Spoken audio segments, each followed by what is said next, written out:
Okay, an introduction to polar equations. So what you have here is a polar coordinate grid. It's centered around the pole. It has a bunch of spokes representing different angles or thetas.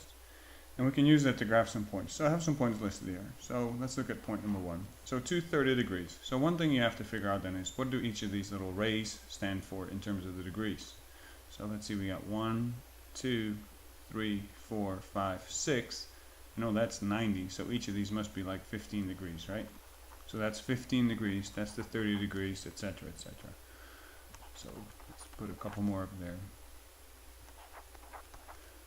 Okay, now you don't have to write this, I'm just doing this so hopefully it become a little bit clearer. So 230 would then at least be over here. And then the 2 could be represented different ways as well. Obviously you could just have 1 or 2. You could make each of these like half, or really whatever unit is suitable for what you're trying to do. I'm going to make each one of these little parts like a half. Each of these concentric circles represents another half unit. So 230 would be, that would be 1, and then that would be 2. So there's 230. So the next point, if I want 330, that means you're still on the same spoke, you're just one further. So 330 would be over here.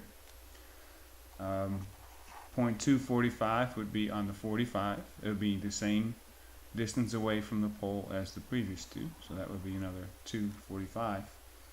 And then if you did negative 260, you'd have to sort of find the spoke first, and then instead of going forwards 2, you'd go backwards 2. So then occasionally you have a hard time maybe sort of tracking this down, but that would be the 60, so that would be 1, and then that would be 2, and then I'm guessing that that would be a negative 260.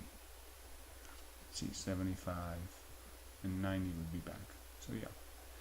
Okay, so that would be just the coordinates. So let's expand that a little bit and let's look at a polar equation. So what if I had this thing and I wanted to graph it? Well, this is like having your x, and this is like having, this is like having the y, and this is like having the x in a regular coordinate system, a rectangular. So you could make an xy table, or in this case, a theta r table. So if you plug in theta, it will tell you what r is. So if we do this in degrees, at 0, for example, you would be at 1. So 0, 1, I use the same thing, 0 would be here, so 1 would be there. If I graph 30 degrees, so we know that the cosine of that would be the square root of 3 over 2, okay, which is about 0.9. I cheated a little, I wrote these down earlier. So at 30 degrees, I would be just below 9, or below the 1. And at 45 degrees, it's 1 over the square root of 2, which is about 0.7-ish. So at 45, you'd be at 0.7, so that's like splitting halfway, right? If that's a half, so about halfway. So we're over here. At 60, we would be exactly at a half.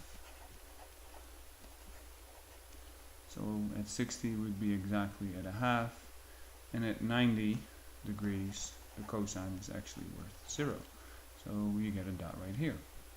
And you can sort of see that right now I have this shape. Well, it looks like it could be a circular type of thing. And you might sort of know that it probably does this on this side. So if it's a circle or not, we'll find out down the line. But at this point, I just wanted you to sort of get an idea what it would be to have polar equations and what they would look like. I want to show a couple more grids. So this is one grid that you could have.